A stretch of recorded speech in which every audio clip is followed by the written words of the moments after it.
Hey everyone, welcome back to the channel. In today's video, I'm going to show you how to enable and disable YouTube comments on your PC or laptop. It's really simple and easy. First of all, just open up your browser, whatever you want, and then simply search for YouTube.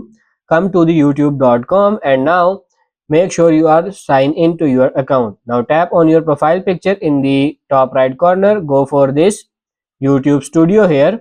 In YouTube Studio, you have to come to this settings here, and in settings you will see these options. Go for this upload defaults and then advanced settings. You can see this comment section, tap on it and simply tap on this disable comments, and now you have disabled all your comments on YouTube.